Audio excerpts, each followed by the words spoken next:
Thanks for joining me with another episode of Hymn Stories, number 10, Beneath the Cross of Jesus. Beneath the cross of Jesus, I fain would take my stand, the shadow of a mighty rock within a weary land, a home within the wilderness, a rest upon the way, from the burning of the noonday heat and the burden of the day. Upon that cross of Jesus, mine eye at times can see the very dying form of one who suffered there for me. And from my smitten heart with tears to wonders I confess, the wonders of his glorious love and my own worthlessness. I take, O cross, thy shadow for my abiding place. I ask no other sunshine at the sunshine of his face, content to let the world go by, to know no gain nor loss. My sinful self, my only shame, my glory, all the cross. Now, I've never sang that one before, so I don't know for sure if I sang it the right way, but I did the best that I could in trying to see if I can sing as many of these hymns that we go through in these stories. All right. Thank you for joining me today. So, Beneath the Cross, the author of this hymn was Elizabeth C. Clefane. From 1830 to 1869. The composer was Frederick C. Maker. From 1844 to 1927. The tune name is To St. Christopher. And the meter reading for this one is 76, 86, 86, 86. And the scripture reference for the hymn itself is Isaiah 32:2. But I'm going to read to you 1 Corinthians chapter 1, verse 18. For the preaching of the cross is to them that perish foolishness, but unto us which are saved, it is the power of God. This meaningful hymn was written by a frail Scottish Presbyterian woman of the past century, who, despite her physical frailties, was known throughout her community for her helpful, cheery nature.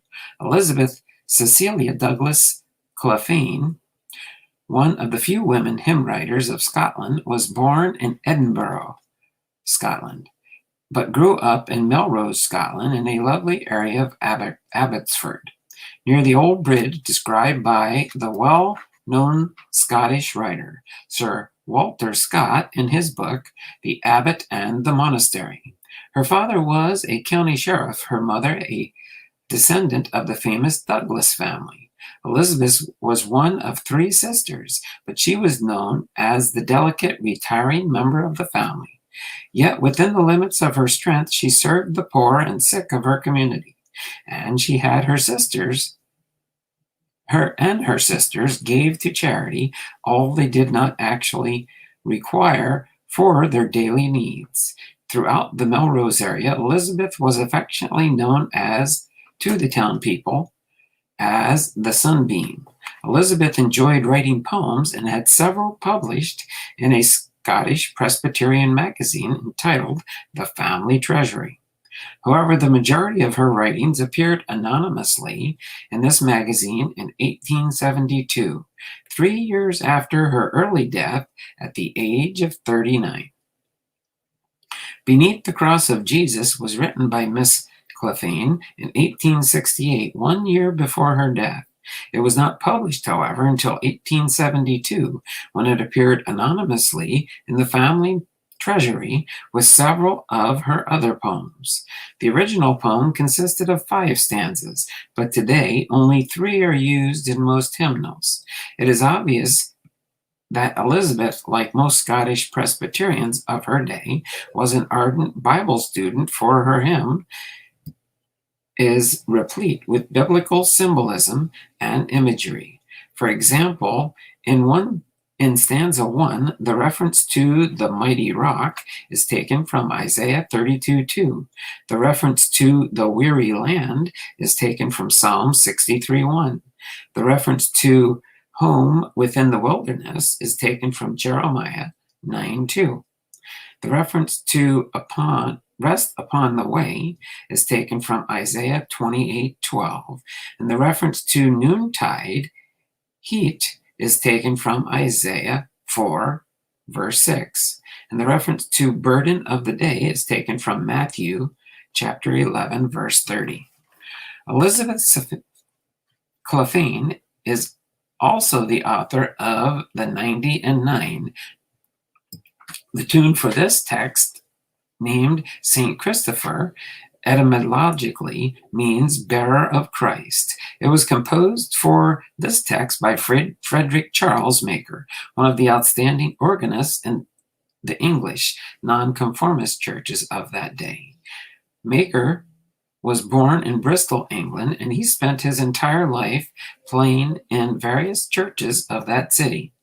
Frederick Maker contributed a number of tunes to the 1881 edition of the hymnal called the Bristol Tune Book. He is also the composer for the hymn, Dear Lord and Father of Mankind. And then we'll close with this poem written by James Montgomery in 1822. Go to dark Gethsemane, ye that feel the tempter's power, your Redeemer's conflict see, watch with him one bitter hour. Turn not from his griefs away, learn of Jesus Christ to pray. See him at the judgment hall, beaten, bound, reviled, arraigned.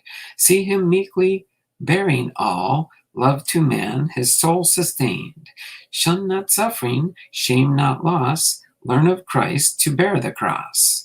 Calvary's mournful mountain climb, there adoring at his feet. Mark that miracle of time, God's own sacrifice complete. It is finished. Hear him cry, learn of Jesus Christ to die. Written by James Montgomery in 1822. Thank you for joining me today for this Hymn Stories number 10, Beneath the Cross of Jesus. Until next time, you have a wonderful and blessed day. All right, take care and bye for now.